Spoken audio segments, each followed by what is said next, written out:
ಹರಿಹಾಯ್ದಿದ್ದಾರೆ. ಅವ್ರ ವಿರುದ್ಧ ಅಂದ್ರೆ ಕೇವಲ ಡಿ ಕೆ ಸುರೇಶ್ ಅವ್ರನ್ನ ಪಾಯಿಂಟ್ ಔಟ್ ಮಾಡಿಲ್ಲ, ಟೋಟಲ್ ಆಗಿ ಕಾಂಗ್ರೆಸ್ನವ್ರನ್ನ ಒಂದ್ ರೀತಿ ತಮ್ಮ ಮಾತಿನ ಚಾಟೆ ಬೀಸಿದ್ದಾರೆ. ಅಂದ್ರೆ ಇವರು ದೇಶವನ್ನ ತುಂಡರಿಸೋದಕ್ಕೆ ಹೋಗ್ತಾ ಇದ್ದಾರೆ, ಇನ್ನು ದೇಶಗಳನ್ನ ಅದೆಷ್ಟು ತುಂಡುಗಳನ್ನಾಗಿ ವಿಭಾಗಿಸ್ತಾರೆ, ಇವ್ರಿಗಿನ್ನು ಸಮಾಧಾನ ಆಗಿಲ್ವಾ, ಇನ್ನು ಎಷ್ಟು ಕತ್ರಿ ಹಾಕ್ಬೇಕು ಅನ್ಕೊಂಡಿದ್ದಾರೆ ದೇಶಕ್ಕೆ, ಸಪರೇಟ್ ದೇಶ ಕೊಡಿ ಅಂತೆಲ್ಲ ಕೇಳ್ತಿದಾರಲ್ಲ, ಇವ್ರು ಎಂತವ್ರು, ಎಂತ ಮನಸ್ಥಿತಿಯವರು, ಹಾಗೆ ಹೀಗೆ ಅಂತೆಲ್ಲ ಸರಿಯಾಗಿ ಮಾತನಾಡಿದ್ದಾರೆ.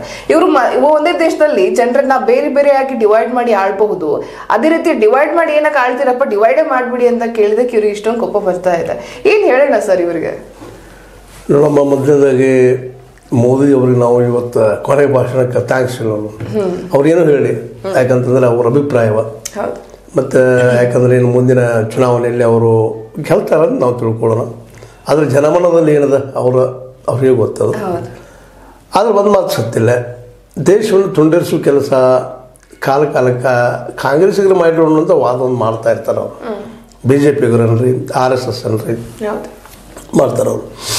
ನಿಜವಾಗಿ ದೇಶವನ್ನು ಕಾಂಗ್ರೆಸ್ ತುಂಡು ಮಾಡ್ಯಾರ, ಕಾಂಗ್ರೆಸ್ಸಿಗರು ತುಂಡು ಮಾಡ್ಯಾರ ಅನ್ನೋದನ್ನು ನಾವು ಇತಿಹಾಸವನ್ನು ಸ್ವಲ್ಪ ಅಭ್ಯಾಸ ಮಾಡಿ ನೋಡಿದಾಗ ಅದು ಹಾಗೇನಿಲ್ಲ.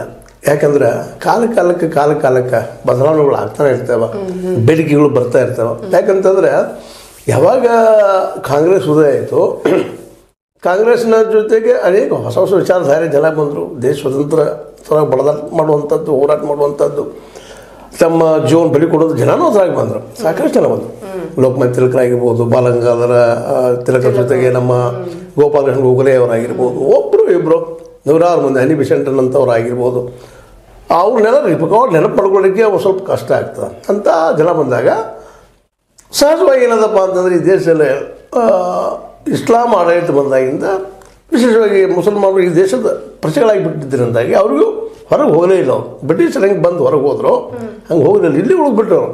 ಇಲ್ಲಿ ಉಳಿದ್ರಿಂದಾಗಿ ಈ ದೇಶದ ಭಾಗ ಆಗಿಬಿಟ್ಟಿದ್ರು ಅವರು.